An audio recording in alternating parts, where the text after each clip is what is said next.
can hear me now. I think we should start. Regrettably, quite a few people are stuck in traffic, but the seminar room is available for a specific period, so a warm welcome from WISTA Greece to all of you. It's a great pleasure to host a seminar during Posidonia. This is the second Posidonia in a row for which WISTA is hosting a seminar. Today we're proud to welcome 4 ladies panelists, and starting from the far right, Ms. Angeliki Tsolakidou, who is coming all the way from Alexandroupoli, and she's also a WISTA member, so a warm welcome to Angeliki. Ms. Alexandra Hatzimichailoglu, CEO of Kyklades Maritime, also a WISTA member and a good friend of mine, so thank you very much, Alexandra, for joining us today. Ms. Ariana Psomas, the 3rd WISTA member, she works with PPG, and the 4th panelist is not yet a WISTA member, but we would like to welcome Ms. Kuku from Bureau Veritas soon to our association, and of course many thanks to the moderator, Mr. Zouzourakis from ABS, Mr. Gouroudzis, my mistake, from ABS, and many thanks to ABS for being the platinum sponsors for this seminar. We're here today to discuss the human element within the decarbonization process, and we're all very interested in hearing what the 4 ladies have to say about their respective sectors of the maritime industry. So without further ado, Mr. Gouroudzis, the floor is yours, and thank you all very much for participating today. I think now everybody's awake, okay? Try again. Okay. It's working. Hello, good afternoon. My name is Konstantinos Gouroudzis. I'm a senior project manager for ABS Global Sustainability. It's very nice to meet you. And it's an honor for me to be here among you, and especially this panel. I think we have waited a bit.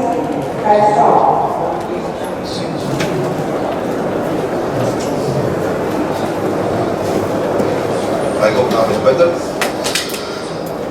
Together with me I have a very exciting panel. I will try to make a short introduction to each of the members. I will try to keep it brief, although it's not possible because we are talking about a lot of experience here. So from the right side we can start with Ms. Angeliki Tsolakidou. She is currently the head of financial department of Alexandroupolis Port Authority since 2005. And she's demonstrating over 2 decades of financial management experience in the maritime industry. She holds a bachelor's degree from the University of Piraeus on Maritime Studies, a master's degree from the Institute of Chartered and Certified Accountants of Greece on Applied Audit and Accounting, as well as a master's degree from the University of West London and BCA College on Logistics and Supply Chain Management. Prior joining Alexandroupolis Port Authority, she honed her expertise in financial analysis and reporting at Euro Harriers and Allseas Marine. And prior to that, she further developed her leadership skills as an assistant manager of finance and accounts at IMS and Delphi. Welcome here, Mrs. Tsolakidou. Next to Mrs. Tsolakidou, we have Mrs. Alexandra Hatzimichailoglu, CEO of Kyklades, studied law at the Aristotle University of Thessaloniki and holds an LLM degree in maritime law from the University of Southampton. She started her career as a manager of the legal department at Kyklades Maritime Corporation in 1998. In 2007, she left Kyklades to join the legal department of Diorix Maritime and Liquimar Tankers until the end of 2009. From 2010 until mid-August 2022, she worked as a senior claims advisor of GARD, having greatly contributed in the establishment of GARD Greece and mentoring, coaching and inspiring claims handlers internationally. During her times at GARD, she was reporting director to GARD's head of cargo claims for GARD's major cargo incidents worldwide, as a member of GARD's 3-member cargo team for the entire club. She joined Kyklades at the end of August 2002, being offered the position of the company CEO. Welcome. Excuse me. The next panelist is Mrs. Angeliki Tsolakidu. Excuse me, yes, sorry, Mrs. Adriana Somas is the Global Marine Director for Marine New Build and Dry Dock at PPG since 2017. Prior to her current role, she held various positions within PPG in marketing, business development and technical areas. She holds a bachelor and master's degree in chemical engineering from the National Technical University of Athens, a master's degree in energy and environmental management from a joint program between the National Technical University of Athens and the University of Piraeus, additionally as well as a master's in business administration from Warwick Business School in the UK. She has been a member of the Women's International Shipping and Trading Association, WISTA, since 2013, and is also a member of the Andros Maritime Association and the Property Club. Welcome as well. And last but not least, we have with us Mrs. Maria Koukou, currently holding the role of HR business partner for SIBA Zone at Minoperitas. She is is a human resources management expert offering 15 years of experience with the development and implementation of change management and strategy plans, both as consultant and as an in-house leader, recognized for re-engineering HR functions, collaborating with all levels of management.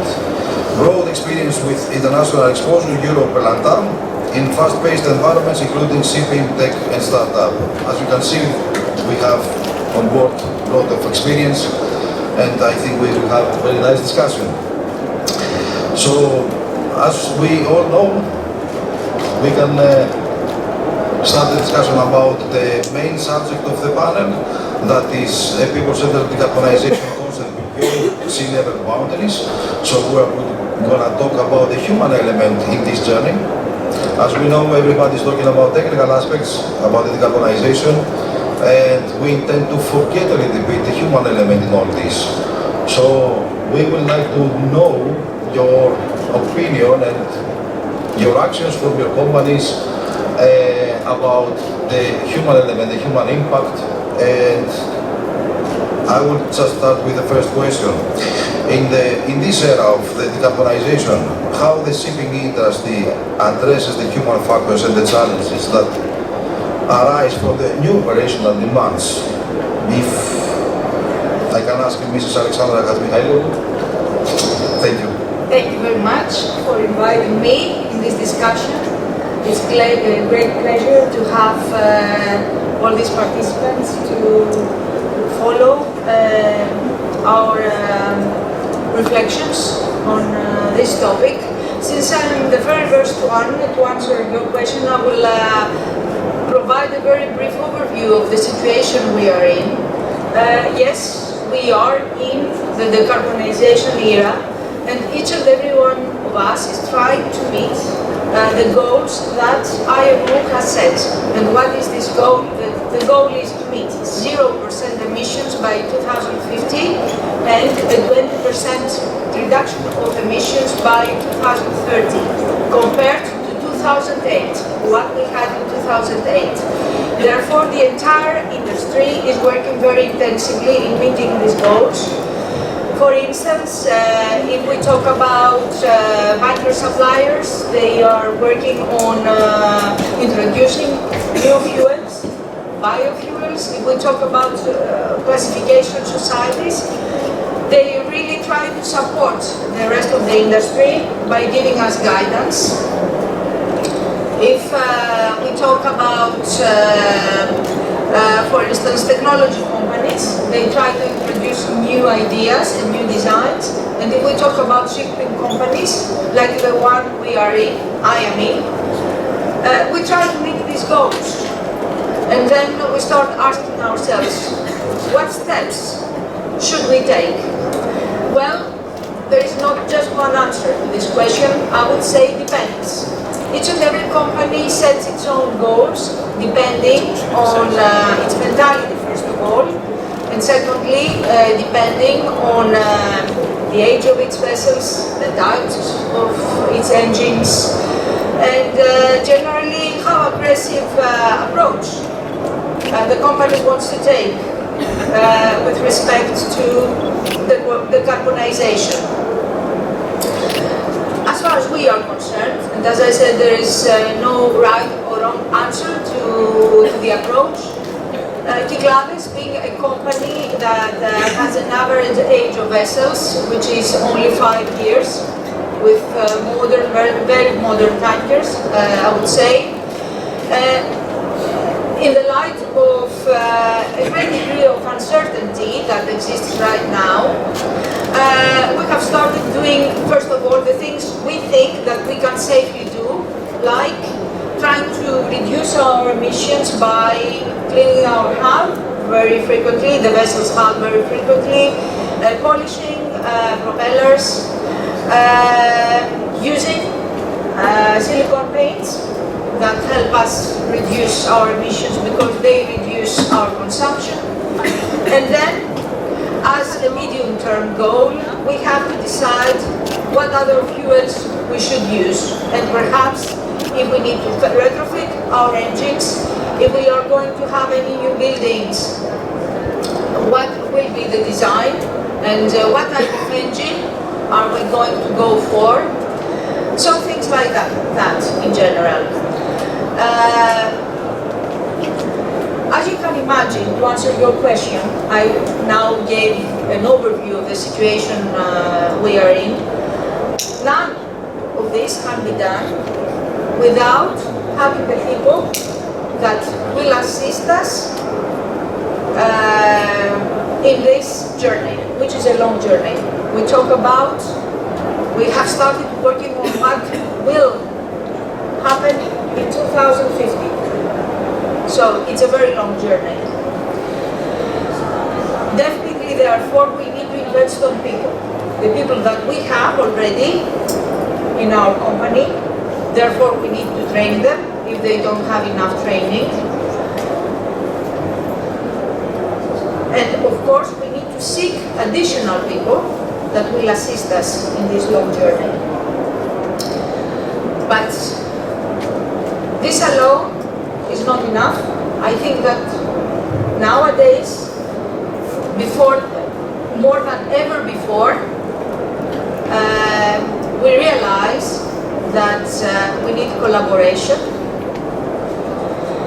between the various stakeholders, and we need communication. Because we need an alignment, we need a common direction, so that everybody contributes in this journey, which we cannot really navigate alone. And in order to have a common understanding on what are the requirements, the expectations from us, and the responsibilities that we have. So, in a nutshell, to answer your question, I think that the challenge, the major challenge is the human factor.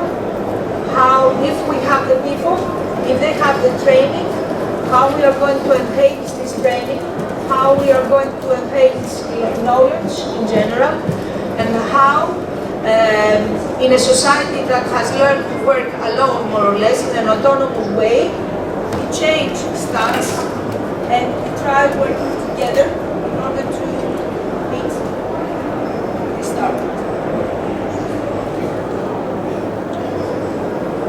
If I may, thank you for your answer.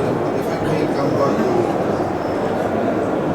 Eladio, we have to be really close to the microphone, otherwise it's not working. I will do my best.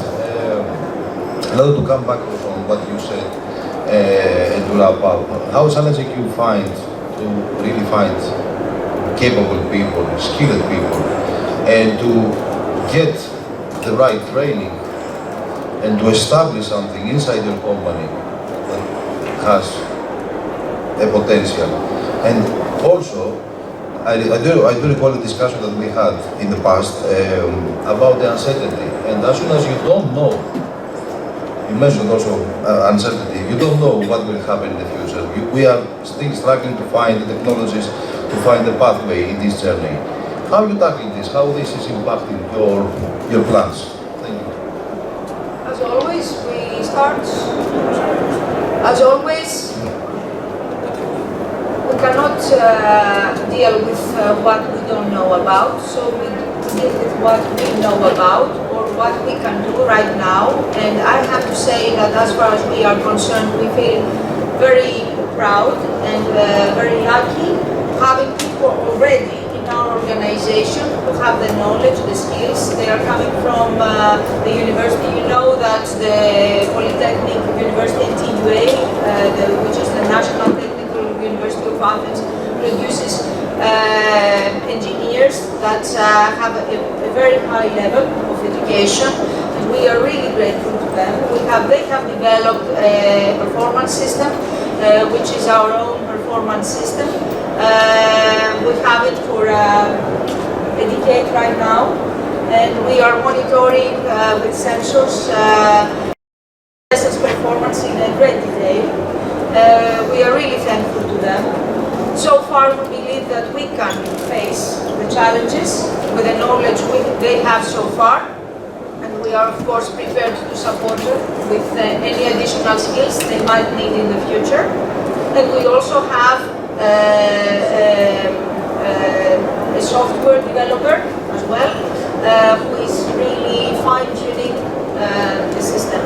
So, I don't know if it's the same for everyone, but as far as Kykladas is concerned, I think we are well off, and I believe that Greece is well placed in the industry because better than other countries, I think we try more easily to locate personnel with expertise because of the high level of education that we have in our universities. I don't know if, of course, maybe other panelists may have a different view. Yeah, of course. Feel free to join the discussion, of course. Although I have more questions to address, and I can go to the next one about the decarbonization culture. I mean, decarbonization is a long journey. So what challenges do you anticipate encountering in implementing the decarbonization culture in your organization? I could address this to Mrs. Psomas. Thank you. Thank you for the question. Thank you for inviting me to this panel today. First of all, I would like to say that PPG is a Fortune 500 company based in the USA.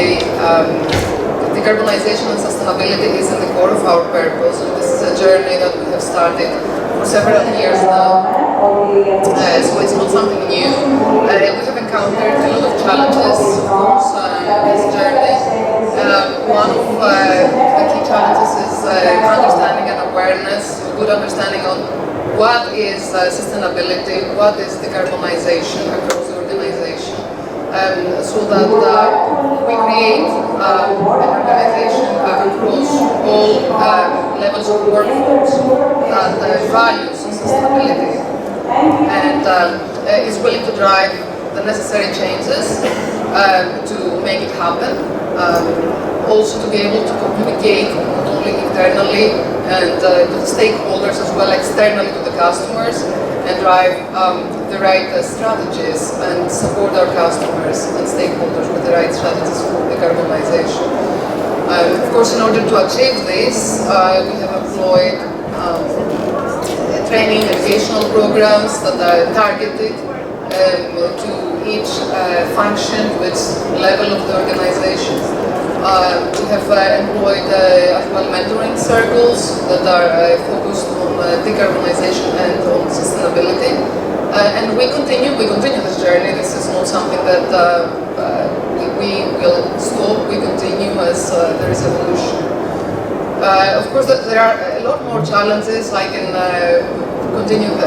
There are challenges in terms of regulatory issues which are continuously changing. So we need, and we have established a culture that not only needs to understand the challenges today in order to incorporate those in the product development, but also anticipate what will come next and make sure, because we have also a very long product development cycle, make sure that what we develop will fit and will support the industries for the future. I will continue with another challenge that we anticipate, of course, digitalization, technological competence.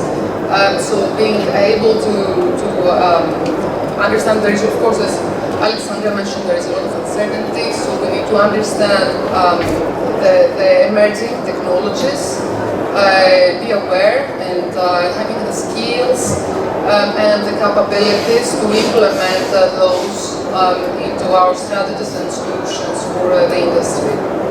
So these are some of the main challenges. Of course, we can overcome those with the right approach, the right skills, and of course education. It's also important.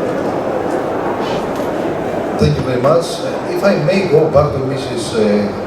Hadjimechailou with the same about the culture, the decarbonization culture, since you have started this panel.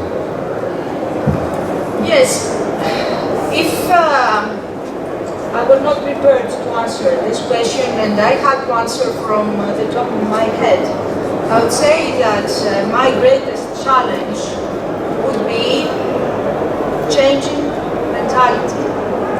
And this is because all human beings inherently have resilience to change. So they start in a negative way. They resist the changes, and we know that this is a journey where each and every one of us should be with us, and therefore the question is what we do about it. Thankfully, the media, the social media, and what we experience from the environment itself, which is the climate change, make us realize that there is definitely a need for this journey. So it's not something for which there is a feeling that there is no need to worry about. And I think that even if we don't feel 100% ready to do everything that is necessary and take very, very drastic steps, we should start off with something. And let's start off with very simple things, like trying to save electricity on board vessels or electricity in the office. Small things like turning off the air conditioning when we leave the office or turning off the lights. Because I think that only if we start changing the way we operate in our day-to-day life, only then we will become passionate with our goals, and we will not be taking just superficial decisions about what needs to be done. This journey is, I think, something that is very serious, because we all realize that if we don't do it, we are going to have very dramatic consequences in our lives and in the lives of our children. Therefore, we need to change the way we do things. I think that's the greatest challenge. And of course, all the rest, which is all this uncertainty, and when there is uncertainty, it is very difficult to convince somebody to become passionate about something. That's another challenge. And of course, the lack of knowledge that might exist for about technologies and what's the technology that will be the best one and will answer all the questions. Thank you. You are very right saying that there is a mentality there is a need of mentality change, and there is a need also to think beyond the borders and to realize that we're not talking about only emissions, we're talking about a general decarbonization, a general green policy. So this is a cultural matter. And I see that there are people that they are, in general, not only for decarbonization, they have some resistance to change. So I would like to go to the human resources of the company and to ask how human resources can assist an organization meeting its decarbonization objectives within the marine sector, including the culture also. Thank you. Thank you, Mr. Gurujis. Thank you for inviting me to this panel. It's a great honor to be here among these esteemed colleagues. Undoubtedly, shipping is under a profound change. So Ms. Mikhailou has touched upon all the developments happening in the shipping industry. New alternative fuels are being developed. Carbon indexes are becoming a day-to-day business for shipping companies, and they have to comply with the regulations. Emerging technologies in energy efficiency, autonomous ships, cybersecurity, all these developments undoubtedly need a new set of skills in order for the business to turn page, let's say, and move to greener practices. So how I like to see HR is as the sticking glue between the talent, our people, the culture, and the organization's success, in essence. So we have various tactics that we can help the organization succeed in this journey. And I would like to start with our role in casting a wider net to new talent. So the new specialists that are going to be required to fill this gap are not necessarily coming from a traditional shipping background. And this is something that we have to start realizing, that shipping is opening up to new technologies, new areas, etc. So there is a challenge in attracting experts in a field that is very often seen as closed off. So the industry should move away from this image of being an exclusive, let's say, exclusive group of people, and be more open, be more attractive to a wider group of talents. So this will not only help the organization bring new people in, but it will also inject more innovation, fresh perspectives, new expertise, etc. So this is one way that we can help by opening up the industry to new expertise that will be required. Apart from that, there is a need to reorganize, extensively reorganize. So new technologies, new services are being developed, and the organization structure should be fit for purpose. New roles should be developed, and we have to clarify the accountabilities that are going to be present. And apart from that, and to build on the organizational structure, I think that we are more, let's say, used to having hierarchical structures, purely hierarchical structures. And the new era requires for collaboration, as Ms. Mikhailou has mentioned, and we all think that collaboration is key. And the opening up of, let's say, the organization to internal mobility and flexible career paths, which are not present right now, is something that is required to the HR to focus on. And this is not coming only from the developments, the technological developments in the industry, but it's coming from the employees as well. So they require more flexibility in their careers. And also the collaboration is key, as we mentioned, as we all mentioned. We have to nurture a culture of ownership and collaboration and empowerment. We have to empower people. We have to break down silos. We have to create cross-functional teams in order to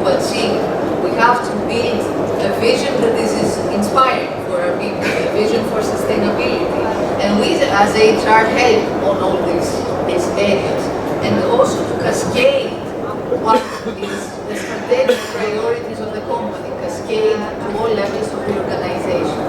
So this is very important, and I would also mention enhancing the learning culture or instilling more of a lifelong learning to our people. So this is not an exercise that is once off. I will not be trained once off and this is okay. This is a long journey, as we said, and this will need to happen on a day-to-day basis. We have to learn how to unlearn. This is the difficult part. And reskilling on technologies is, I would say, the easy part. Once the technologies are clarified, of course, they are not yet clarified, but this is the easy part. And of course, during this long journey, I think that the most important part is to keep our people engaged. So we have to hear our people and cater for what their needs are in this new era. So HR is key in all of these areas. Okay, thank you. I see that you are doing a lot and you are trying, but if I may go to Mrs. Soulakidu, that is coming, I will not say in different industry, but very connected industry, but it's not purely shipping. So we have an immediate need for decarbonization. From your perspective, what kind of skills do you feel that are really crucial to our industry and especially to your industry? And if you have any targeted strategies to enhance the skills of existing workforce to meet the new requirements? Thank you. Firstly, I would like to thank for your invitation. I'm so glad to be here participating in this matter. Well, in port industry, we want import industry. We believe that if we want this effort to be effective, we must move forward with significant investment in human capital. Greek port authorities have all prepared some strategies and environmental maps action, which describe strategies and proposals for infrastructure investment, port infrastructure, and of course include some proposals for how to enhance the skills for employees responsible in port infrastructure and employees from headquarters. Skills that are becoming crucial in the port industry is the knowledge of new green technology and fuel, knowledge of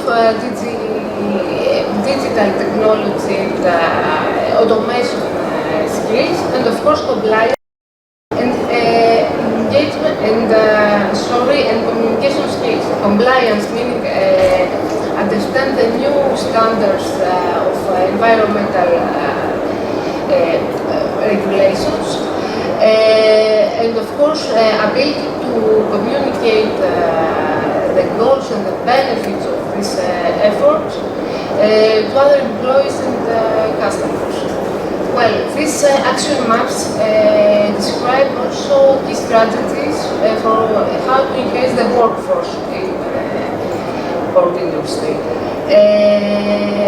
Some of them are education and training in new technology, collaboration with educational institutes by cooperation with university or technological institute, professional development programs by offering certification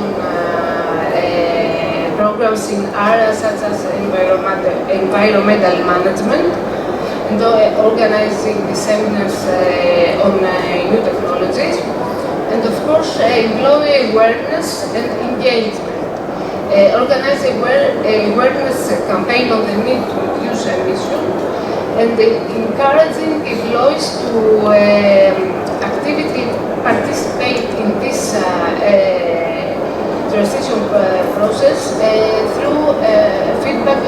questions.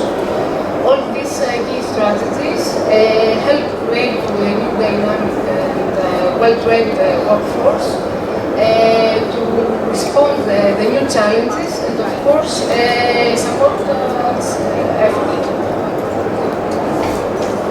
Thank you. What about the HR? How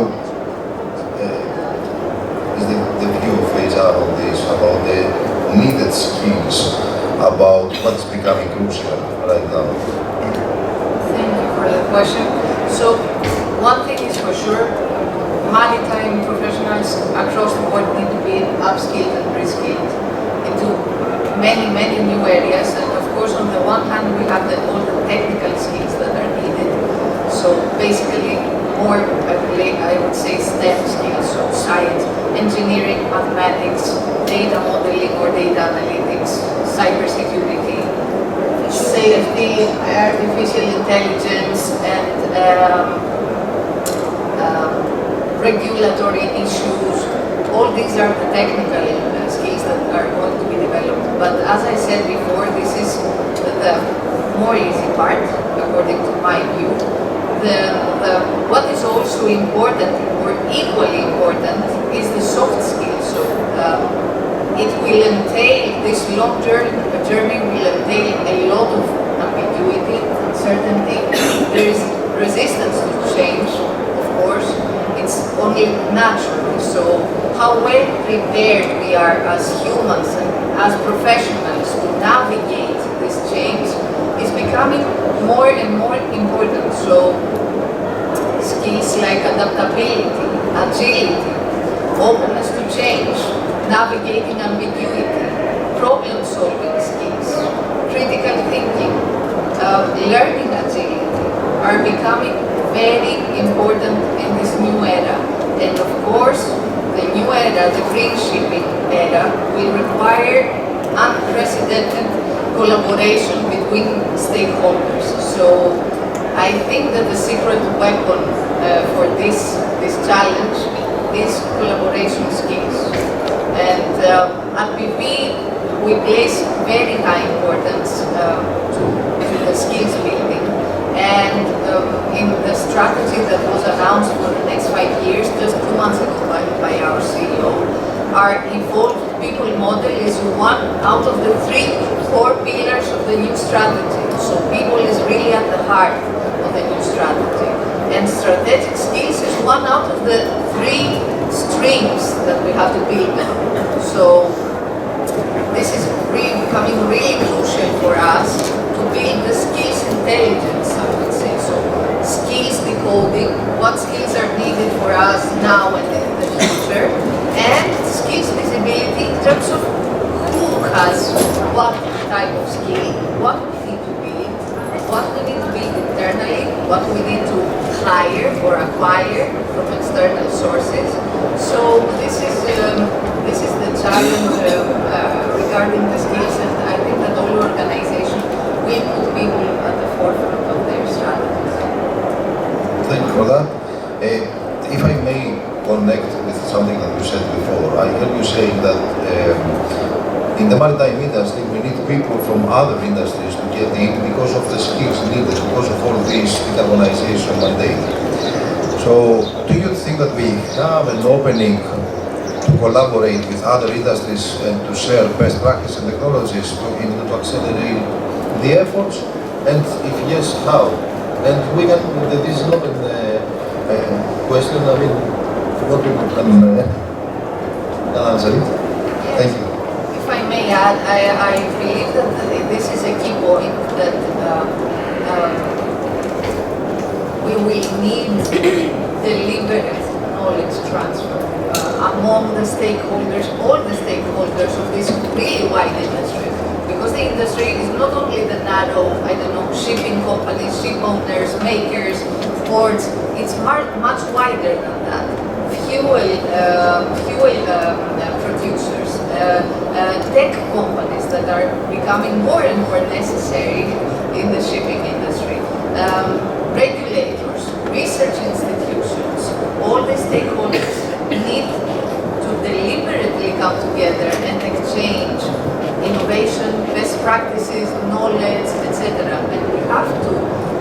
have this initiative, and they can take place in terms of public-private cooperation. It can take place as joint initiatives, so it can take many forms. May I add something at this point? I mentioned it previously, but I think that Mrs. can also explore on this. We are talking about a completely different approach from what we used to hear about many years ago. Many years ago, we were used to hear that companies have a competition between themselves. Now we are talking about collaboration, which means they should put competition aside and start talking between them. It's a completely different thing. So, if one company, for instance, develops a fuel and they see there is an issue, there is a problem, they should communicate it to their competitors. Because if they don't do so, we will never get to the target. Because unnecessary time and effort will be spent towards the wrong direction. So we need to realize this. It's a completely different approach.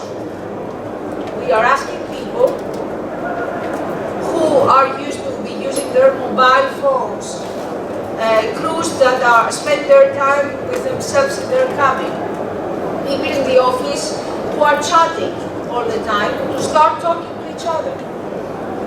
And this is even more difficult nowadays, because people are used to be alone. We have gone through the COVID era, and we have become more introvert, so to say, and now we ask everybody to be 100% extrovert. This is a great issue, and I think everybody needs to start from himself. Or herself. You're very right. The cultural change should be broader, not cultural change only in work, but between the companies. The collaboration should be honest. Also the human element. We should care about the people, we should train our people, we should exchange ideas. What we are doing here, for example, in Posidonia or any other exhibition, event or whatever, we are sharing opinions. And that was not in the past. In the past it was becoming, it was done, but in silos. Now it's broader. And we have to bring that also in our companies, in my opinion, and to change a little bit the culture of the people, to share more things inside the company. Then we will see for outside of the company. If I may give an example on collaboration, which is interesting for the industry. PPG is operating across many industries, of course, so we have a good knowledge and expertise in best practices across several other industries. One good example is about the methodology of application that is a standard for many years in all other industries. It's electrostatic application that reduces emissions, reduces overspray of paints, and improves as well the health and safety of the workers.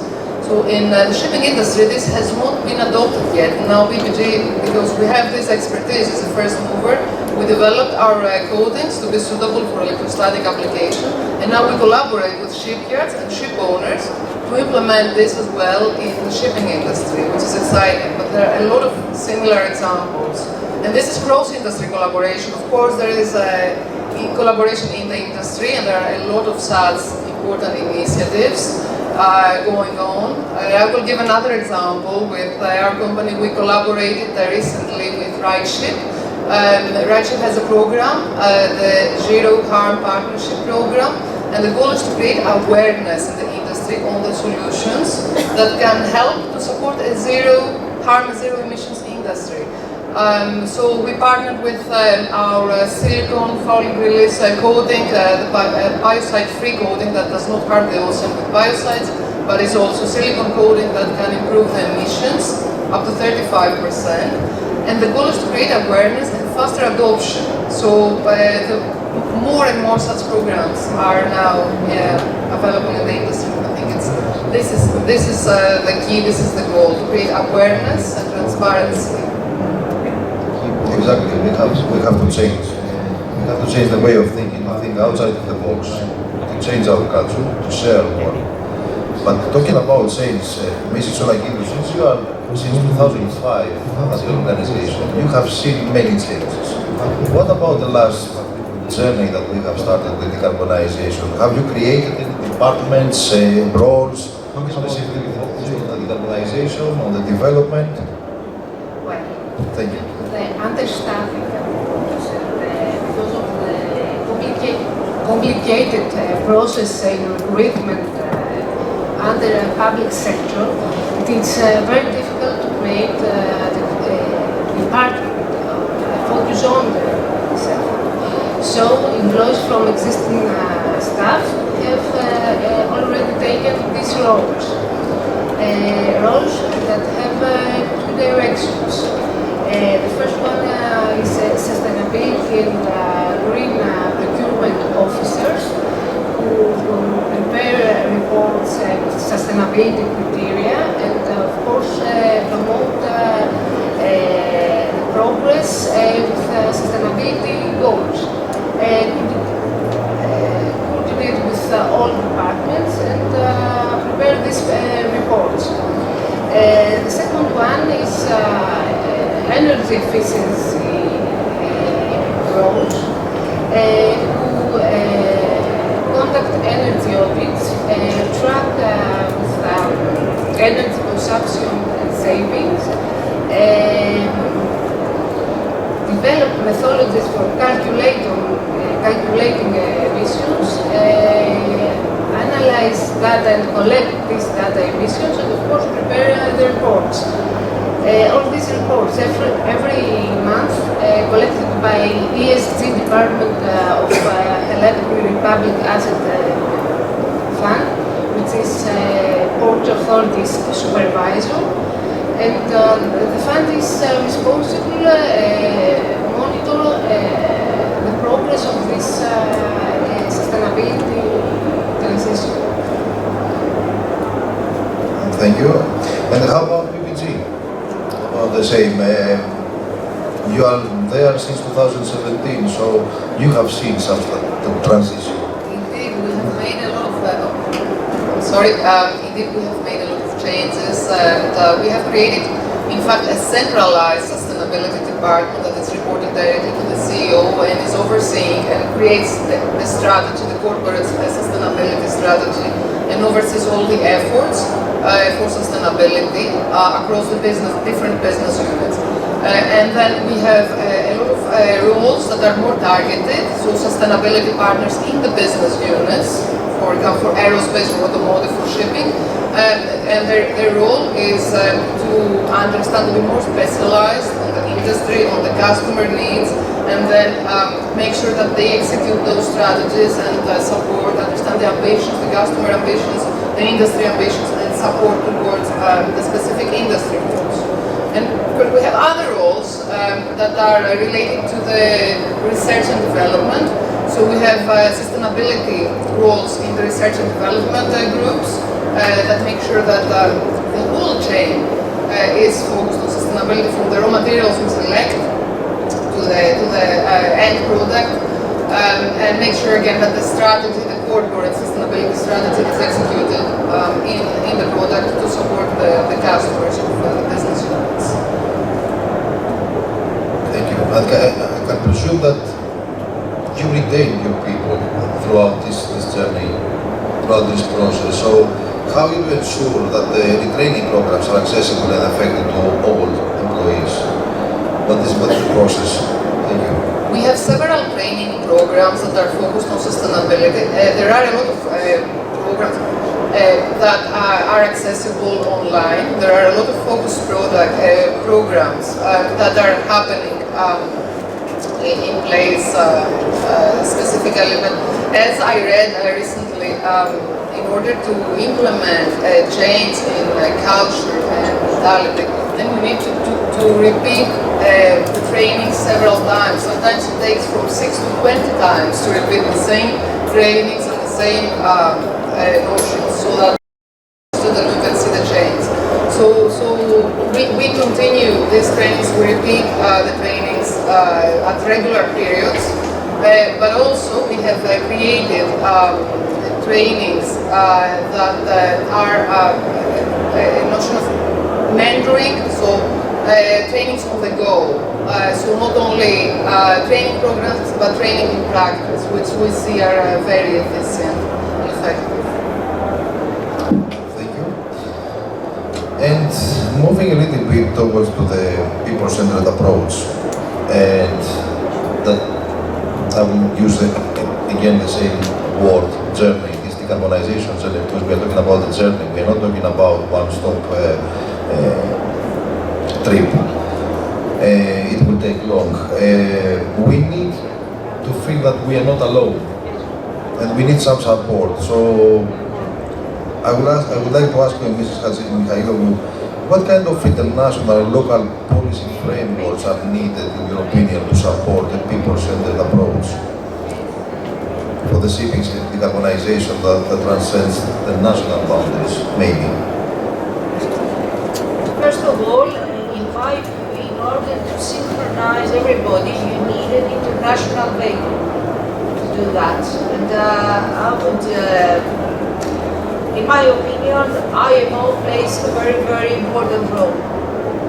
However, if there is delay,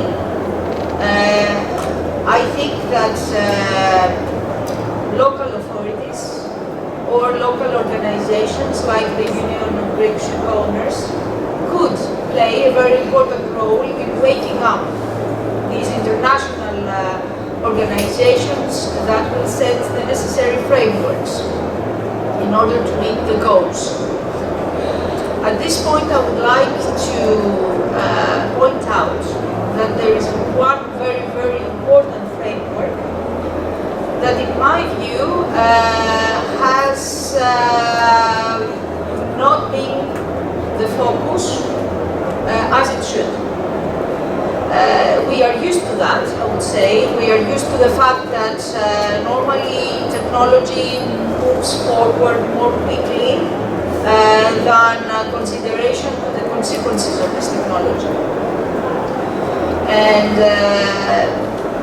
therefore, I think that focus on health and safety has not been so much on the radar as it should.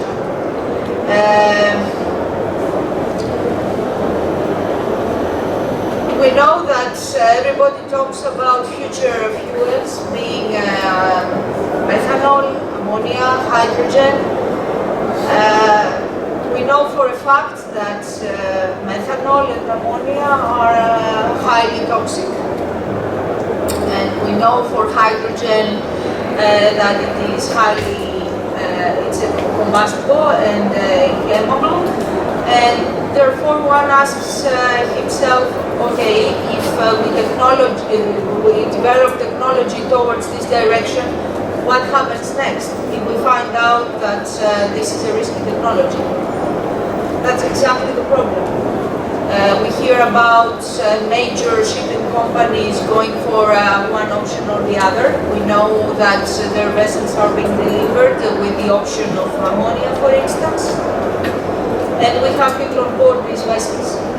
But looking at IMO's frameworks, because before coming here I wanted to know what is the position in this respect. I see that with respect to all these new fuels, the reference, and please correct me if I'm wrong, because I may not have the latest position in this respect, says currently under development. So it's under development. What are the risks? Considerations about the risks of all these fuels. And being a person that highly focuses on people, which should be above everything, because nothing can be done without people, and all this world is made for the people, and we are part of the environment, of course. We care about the environment, but we are part of this environment. So in my view, in my mind, that should have been the starting point. But it never happens like that. Normally, we follow the technology. And this is what happened a couple of decades ago with asbestos. I remember that. I was new in the industry, but I was in the claims side, and I know for a fact that there were major claims about people that were dying because of asbestos, which was an insulation material used in the accommodation panels. And people were dying because of that. And then we abolished it. And my question is this the way it's going to work again? Are we going to experience the same? Why don't we sit down and consider what are the risks and make sure that we make, for instance, engines that work with this fuel or another fuel, but we make sure that they are safe for people. I'm not 100% sure if much consideration has been given towards this direction, and this is a major concern of mine. Perhaps I'm wrong, I don't know, but that would be very, very interesting to hear from the audience as well, if anybody knows if the necessary consideration was given with respect to health and safety. And therefore, in my view, that's the necessary framework that needs to be developed as a matter of urgency. Other frameworks have been touched upon, of course, like have a harmonized training because of the global needs of education, which are the same for everyone. Why not having a harmonized training framework? And also, why not having a collaboration framework as well, in order to share lessons learned, best practices, etc. Thank you. What I can assure you from our side, at least from the classification point of view, about the new fuels and about the new technologies, is that when there are no rules, we perform risk assessment, extensive risk assessment. Of course, let's be honest, you cannot cover everything. You cannot predict the domino effects, etc. But we do have the expertise to cover many of the aspects in order to have safe technologies on board. The problem is that there is uncertainty also to the seafarers, and there is lack of knowledge, and they are afraid.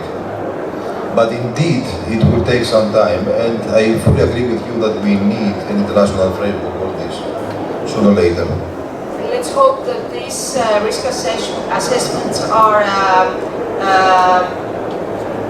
appropriate and enough to deal with the potential risks. Because if we don't get it right, we risk losing seafarers, people that will be prepared to go on board. And that's a major risk.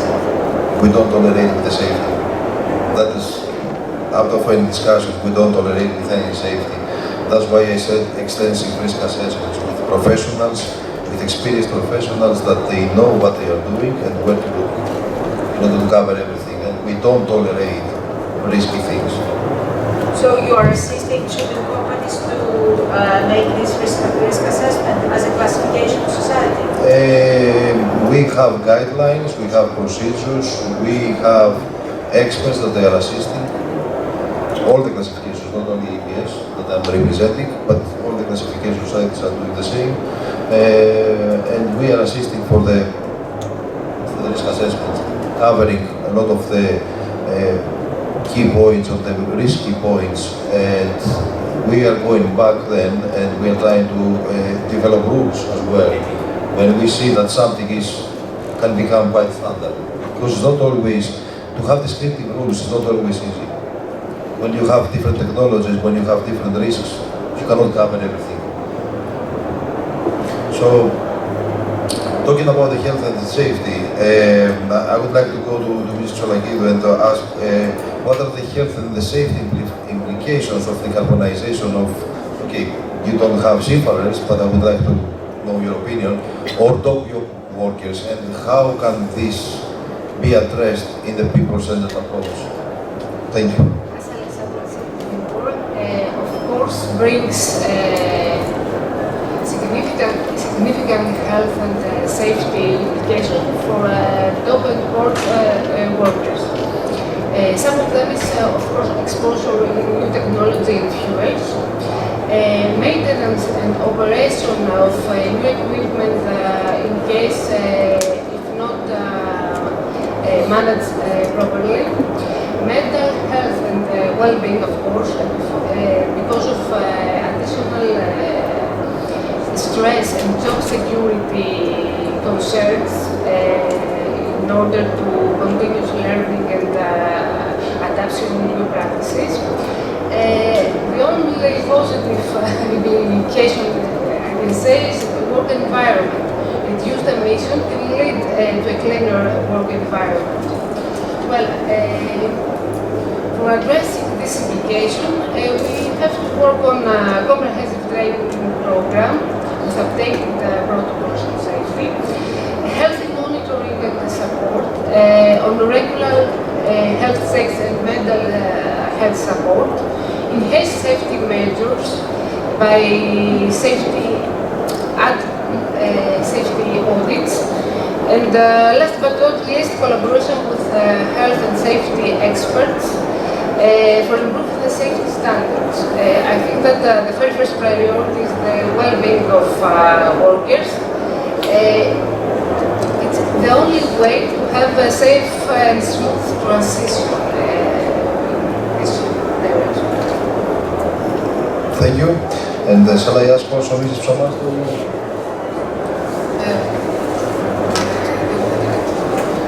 Nothing to add. Okay. Then let's move to the next one.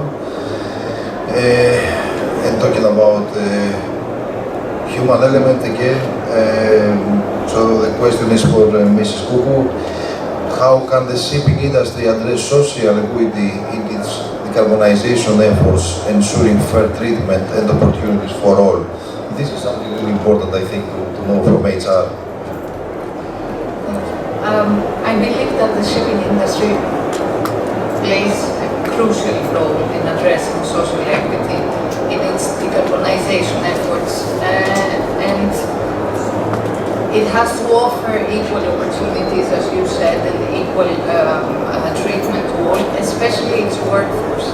And as I said before, the training and education should take place at multiple levels and target all audiences, so from onboard seafarers to onshore shipping staff, financial institutions, fuel suppliers, glass societies,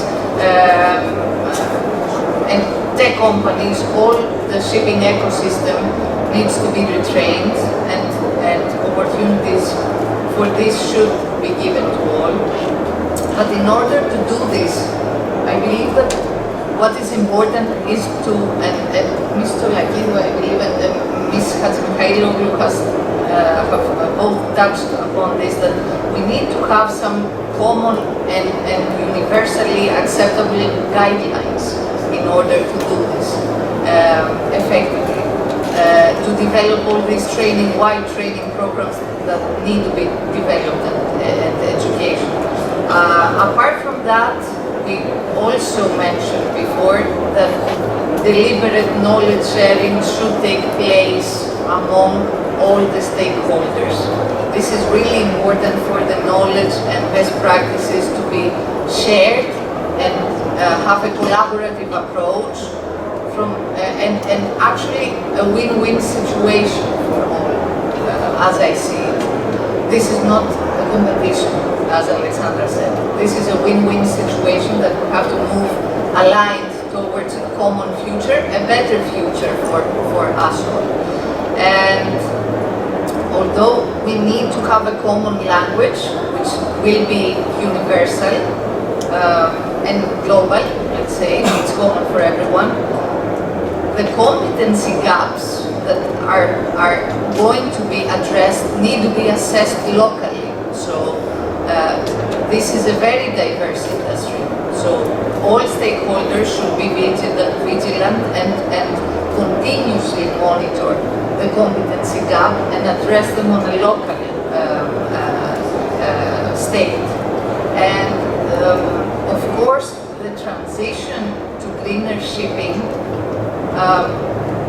gives us a chance to advance on another aspect of equity, which is the gender balance. So it gives us an opportunity to advance on gender balance. We all know that women, and not only women, there are other underrepresented groups that are here, but especially for women, they are not represented well in the shipping industry. Specifically, I would say, to technical marine jobs, the most technical part. They are mostly working on management, administration roles, but not so much to technical roles. So this should be tackled as well if we want to achieve an equitable future in this era. And there should be targeted measures to specifically for women and underrepresented groups. And especially, I would say, from the source. So STEM education needs to be addressed, and we need to focus on initiatives and investment in STEM education for women. And this is really important. At Bureau Veritas, there is a CSR target in our LEAP 28 strategy to enhance women representation in our senior leadership roles. We aim to have 36% of our senior leadership positions covered by women by 2028. We're close there, not so far, but not so close.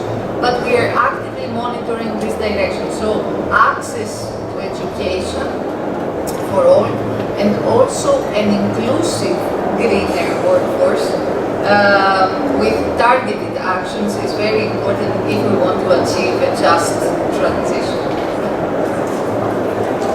Okay, thank you very much. I do have one more question, but I would like to address it to all of you as a sort of a closing note, and before giving the space to the audience to ask if they have any question, of course. So I will start with Ms. Tsonakidou. What advice would you give to other industry leaders who are just beginning their decarbonization journey? And you can see it in both ways: other industries or other industry leaders for your industry. Thank you. Well, this journey is a process. It's a process. Well, that requires strategic plan, collaboration, and of course commitment. Some tips for industry leaders who are starting this journey is, of course, recognize the urgency and set clear goals.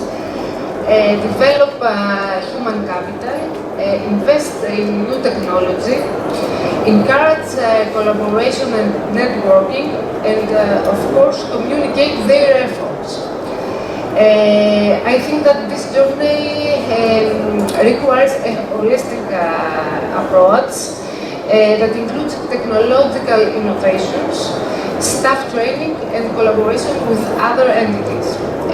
From my professional role as an economist and financial director, I have to say that all these investments have a high cost and certainly amortize in long term. But the benefits are clearly greater for improve the quality of human life and of course planet survival. In both industry, we support that our mission is no emissions, and that it's not just a catchphrase, it's a commitment. Thank you. Thank you. That's Ms. Gallo. I don't think I have to add much more than he mentioned. I think what's most important is to understand that this journey concerns everybody, and they need to start thinking about their approach at an early stage, find the right people, to realize the goals that have been set, train them, educate them, and enhance collaboration and communication so that we conclude without much delay as to what are the future fuels, what are the safety considerations that health and safety considerations that need to be met, and what is the knowledge that we still need to enhance. Thank you. Thank you. And Ms. Somas? Thank you. I fully agree with all the elements that Angeliki and Alexandra mentioned. I will add another practical element. Of course, if you start a decarbonization journey, the first thing is to understand your emissions, scope 1, 2, 3, and then see where the greatest opportunities for reduction are and set clear plans. And of course, as we said several times, collaborate with others, share best practices, and awareness, share awareness. Thank you. And Ms. Kogo? I would say in a very few words, empower your people. This is my advice. Empower your people. Make them feel like they can be themselves. They can shine. They can contribute to your journey with their best ideas to this decarbonization journey. And this is the only consideration that I would have, because we always say people are our greatest asset, but this is the era that we truly need to empower them, have ownership, feel inspired, and contribute to what is needed. Thank you. And yeah, and also from my side, if I may, I really agree with all what you said on your last keynote. It's all about people. Decarbonization is not only emissions. We have to understand that.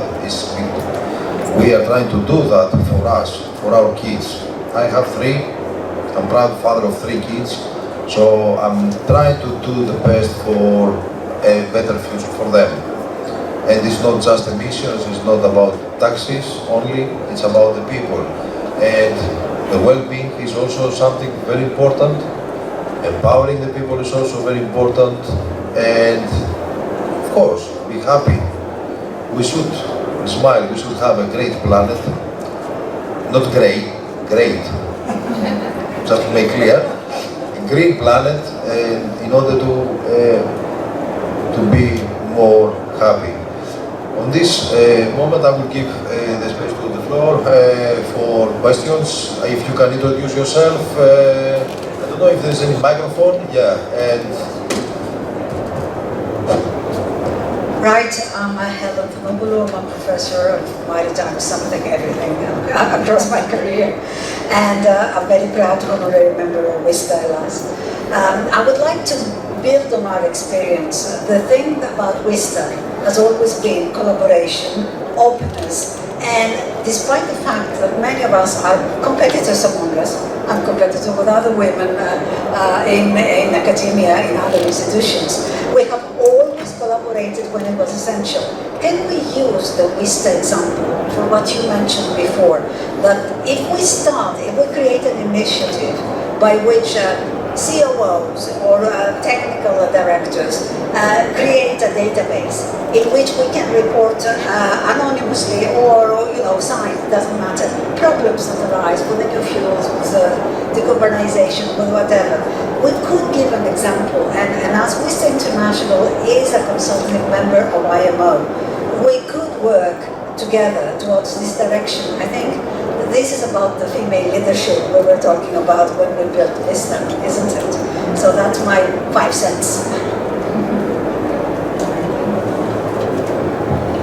Thank you. The president. Yeah, the Perhaps the president could comment as well. Well, I think that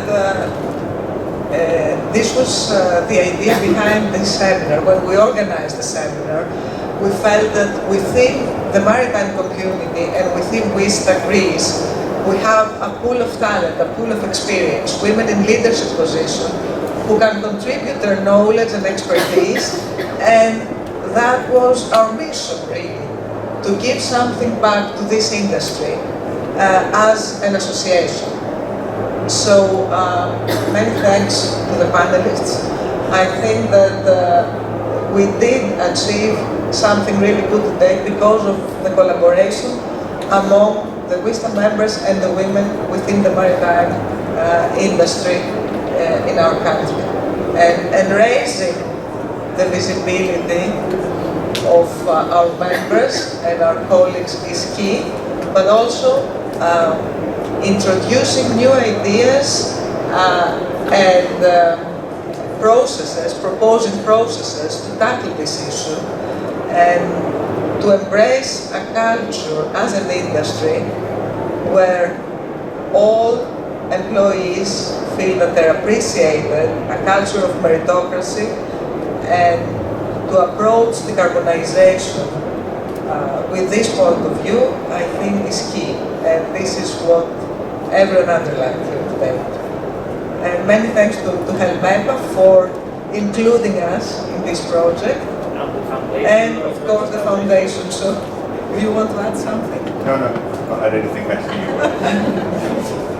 Yeah, I wanted also to congratulate WISTA Hellas also for organizing this workshop on this very, contemporary issue, and thank WISTA Hellas for bringing an associate partner in METAVASEA. METAVASEA is exactly about that, it's all about collaboration.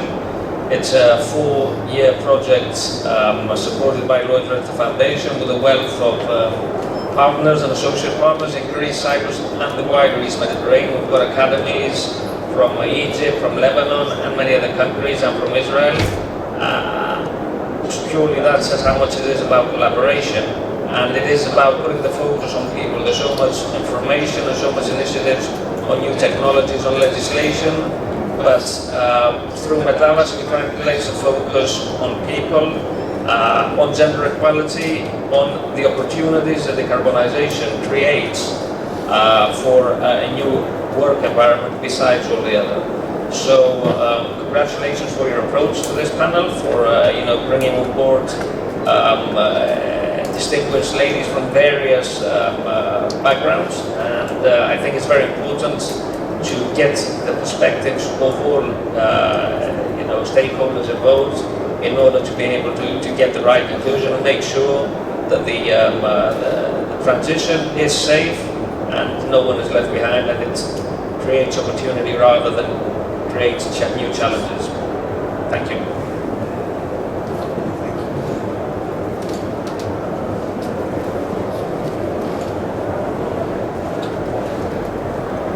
Thank you.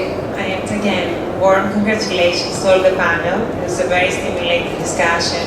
And actually, it's an angle that we don't touch so much when we speak about grid shipping and transition, to have this person-centric approach. So following up on what Ms. Katsamikhailou said earlier about a harmonized framework, and based on the discussion that the previous lady asked, I was just thinking that since WISTA Hellas has this NGO status at the IMO, and we have the revised, the new midterm measures and the GSG strategy in the next years, I was very interested to know what type of alliances and collaborations WISTA has done with other member states.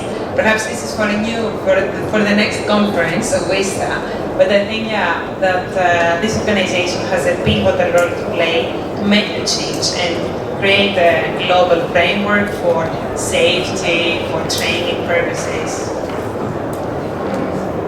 I think that the best person to address this point is the president of WISTA International, who is here with us today. So I'll be over to you. Thank you so much. So I got half part of your question, but I think I know. So as WISTA International, being the ones who represent all of the other countries around the world, we have a very strong voice in all the major places that discussions on diversity and educational matters and the way forward for all the new talent that we will need for decarbonization purposes, new technologies, etc. are taking place, like the EU, like United Nations, the IMO, the ICS, the BIMCO, I mean, just not to enumerate things.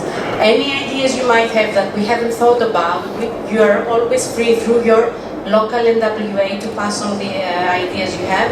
We try to collaborate with members who can give us the information that we need. So if it's matter relative to seafarers, what changes we need to make as an industry to adapt changes for STCW, for the MLC, we go to our members who are seafarers, we ask them, we take their point of views, and then we deliver that in the decision-making bodies.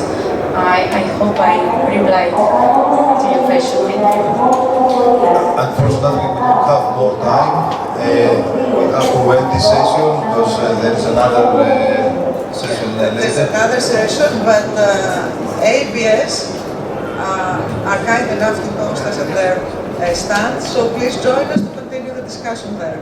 The stand number is 3101, hall 3. Thank you. See On you there. behalf of all the board, many thanks to all of you.